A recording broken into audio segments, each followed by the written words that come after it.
Hi, guys. Fernandes Lembo on the grid, the post-Super Bowl on the grid. Might as well start off with the local guy doing really well, Trey Burton, winning a Super Bowl for the Eagles. I hadn't heard. No, I'm saying, just an outstanding, really cool watching him throw that pass. And that pass has really taken a life of its own.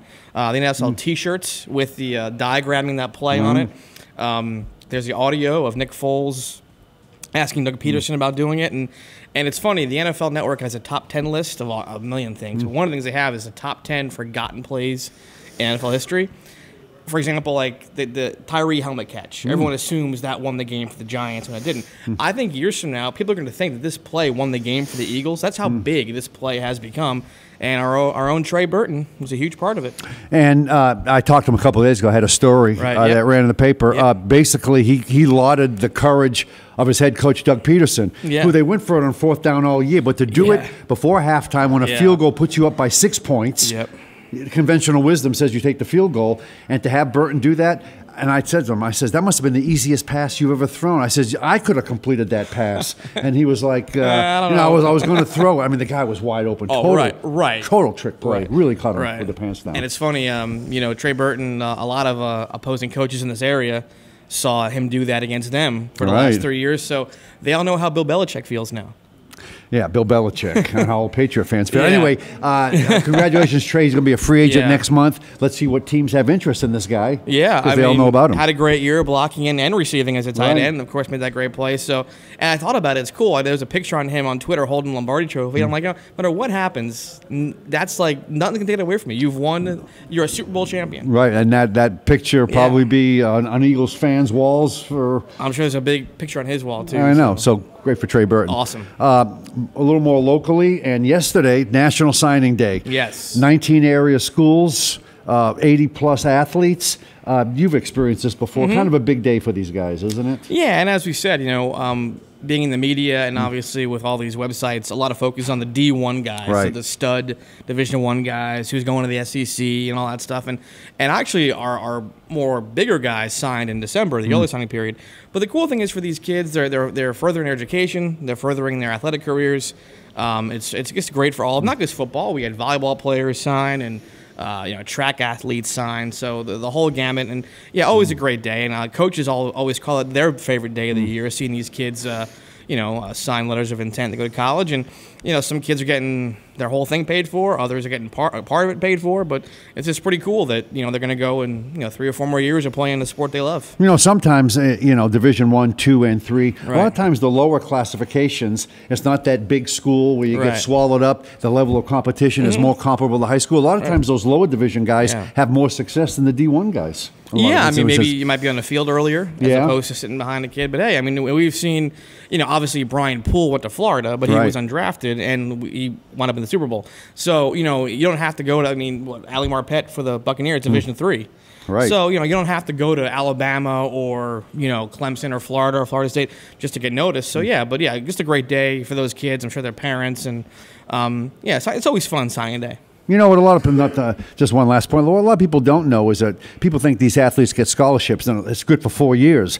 I mean, these have to be renewed every year, and if you don't measure up, you could have that thing yanked after a year, even after a year of action. Yeah, it is. It is. You have to kind of hold me under the bargain, so to speak. And one more misnomer about that: people think that yesterday was the last day to sign. Right. It was the first day, so kids can sign. This kind of opens the door.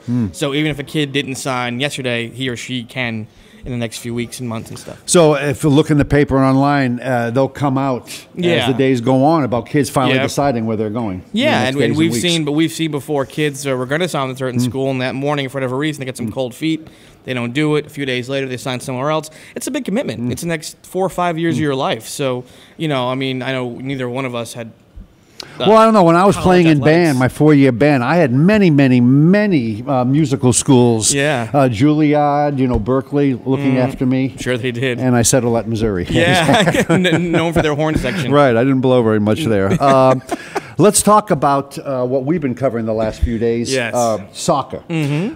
Girls, regional quarterfinals on Tuesday. Boys last night. I know. Let's go in reverse order. Let's talk about the girls. Braden River. Kalamuni Advance, Manatee out of door don't advance. Liquid Ranch doesn't advance. Yeah, yeah. You at the Braden River, they're playing Estero. Can you sum up the way they look? Yeah, well, the first regional win in 8 years, beating Gulf Coast. Game got really chippy. Toward the end, both sides kind of yelling at each other. Right. But I'll say one thing, like 1 or 2 girls in each team were telling their teammates to be quiet, especially Braden River, because they knew they were moving on. And if you get a kid, if a kid gets a red card in the regional quarterfinal, they can't play in the next round, and maybe more if it's an egregious thing. So, but yeah, they played really well. Lexi Madrid scored 2 goals. They pretty much dominated that soccer match, and a big win for Braden River. They play Estero tomorrow night, Friday, and if they win that, they're back in a regional final for the first time since 2009. So a good girls soccer season for the Pirates. And I covered, like I said, Mooney back-to-back, both girls and boys teams advancing. Right. The Cougars, the girls advanced to face Fort Myers Bishop Verot, which is going to be a very tough match. Yeah, they're always tough. And the boys face LaBelle, which is another tough match. Yeah. But they won 4-0, 4-1. You were at St. Stephen's. Yeah. They felt kind of an upset, Mark Jones' team? No. A lot of people around the program are calling this Mark Jones one of his best coaching jobs. Right. Because not that the team wasn't very good. They were very good. But they didn't have those 2 or 3 D1 guys the Falcons usually have. Canterbury, who beat them 2-1, they were 21-2 going into last night's game. They went 14-0 in district play. They lost to Secrets Country Day in the district finals. It was an upset that they were even down here in the first place. But they're up 1-0, St. Stephen's, and back-to-back headers off corner kicks for Canterbury. But Mark Jones is really happy with his team. They won the district title. He's got 375 career wins now. So I think he was, like I said in the story, he was frustrated with the result, but very pleased with how his team played.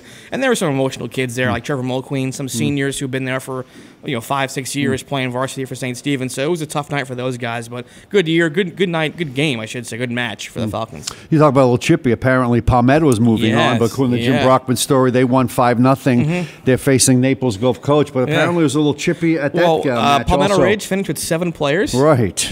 Wow, I've never heard of a team losing 4 players.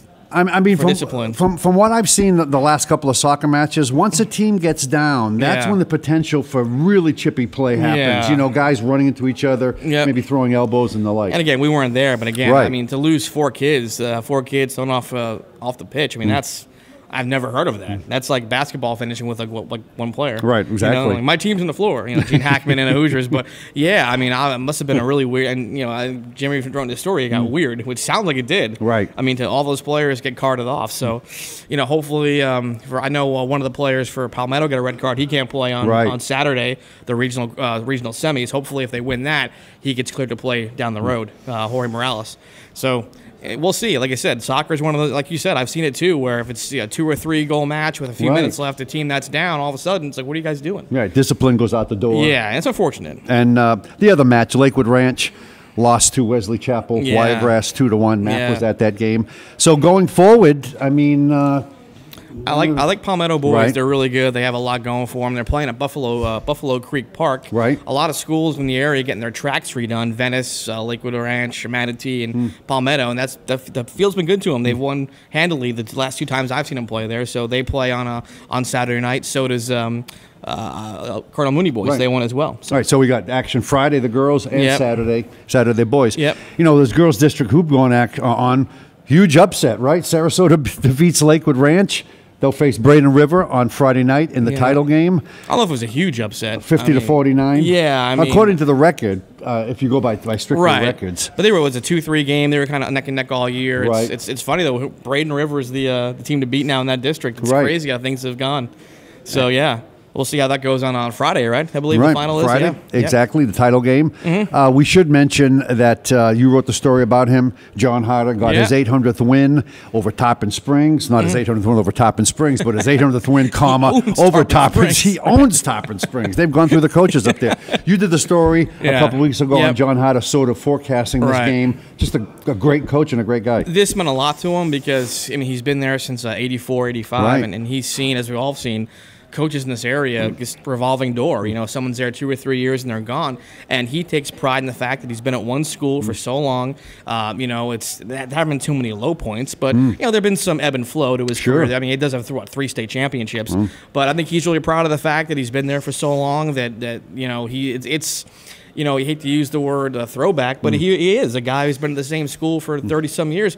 People don't say the same company for 30-some years anymore, So to see the same coach there, coaching, teaching, he has the respect of all the kids in that school, all the people in the area. Coach Guglielmini, Manatee Wrestling coach, he was there last night. He tweeted a picture of him and Coach Harden together. So I think it shows you the respect for Coach Harden in the area. And, great coach, great milestone.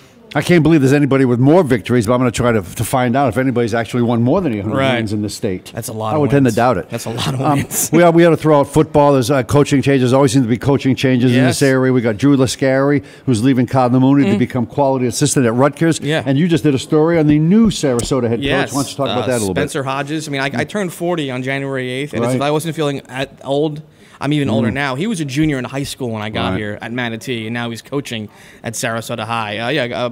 Funny, he didn't apply for the job. Right. But talking to Mark Aschenbrenner, the AD at Sarasota, every coach, not every coach, but a few coaches they brought in, they mentioned him as being on their staff. And they said, hey, why aren't we talking to this guy? So he got the job. Of course, he was an assistant at Braden River, assistant at IMG Academy, he assisted in the Arena Bowl. He played collegiately at Liberty in Jacksonville. So, good hire. It's his first time coaching as a head coach, and we'll see how it goes. I mentioned not to throw any cold water because that's what I do best, but, I mentioned after Brian Riles resigned or stepped down, I said the next coach is going to face the same problem. Sarasota just needs to get more football players. They had the Petit brothers, but other than that, there weren't quality guys to measure up to the Petit. And one of them is going to Braden River. And one's going to Braden River. So Coach Hodges has got his work cut out for him. Let's face it. Has had a winning season there, I think, since 2006 at Sarasota, I believe. I think he knows that. He knows he has to work it out for him. But, I was there at his first meeting, and he was pretty upfront about the guys. And, and what I found telling was he told the seniors that we want to win next year.